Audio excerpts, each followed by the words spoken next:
Hello good morning sir. म चाहिँ नास्ता सास्ता खाएँ, यतिकै बसिरहेको छु छोरासित खेलेर। अब बेटा छोराले चाहिँ अरू बेला क्रिम लाउनु मान्दैन, नुहाउने बेलामा अहिलेसम्म क्रिम लाउँदैछ नि।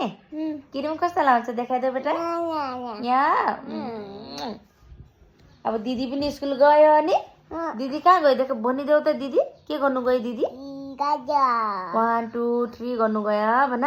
स्कुल गयो भन। अब बाबु सानो छ मेरो, बाबु पनि अब भोलि पर्सि जान्छ स्कुल नि। हामी चाहिँ नास्ता सास्ता खाएर आमा छोरा एकछिन खेलिरहेको छौँ नि। गुड मर्निङ भन्दा के अरे गुड मर्निङ भन। अनि वायो गाना गाइदेऊ त। रोटी कपडा भन।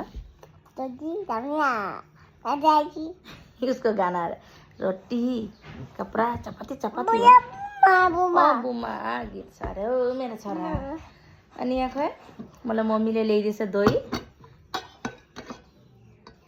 नास्ता खाएर म चाहिँ दही खाँदैछु।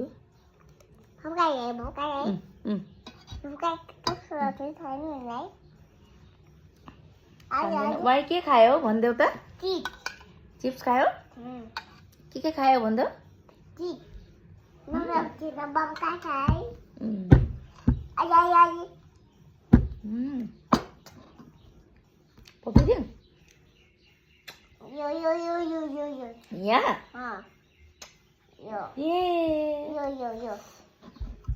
दहीमा म चाहिँ चिनी लगाएको छुइनँ।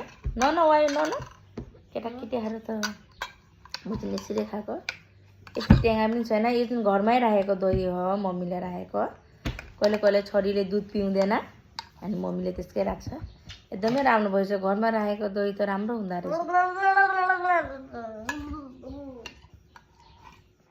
पेट शीतल भइरहेको हुन्छ।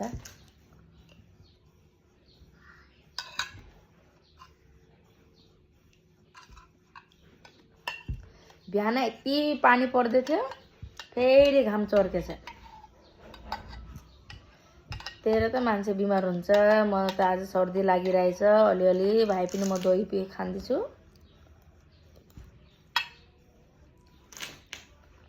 आज त सर्दी लागेर टाउको दुख्दै थियो। मर्निङ वक पनि गइनँ म त।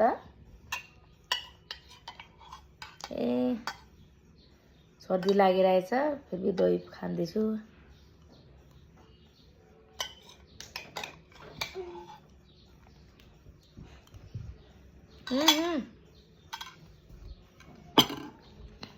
अनि छोराको यहाँ बदमास सुरु भइहाल्यो। आयो यता हेर, यता हेर के गरेको? यता हेर यता हेर यता हेर त। एक बार हाई भनिदेऊ त। हेलो साथी भनिदेऊ। यस्तो भन्दैन हेलो साथी, यस्तो भन्दै। यहाँ हेर हेलो साथी भनिदेऊ। एक बार भनिदेऊ त हेलो साथी। गरिदियो एक बार, गरिदियो एक बार।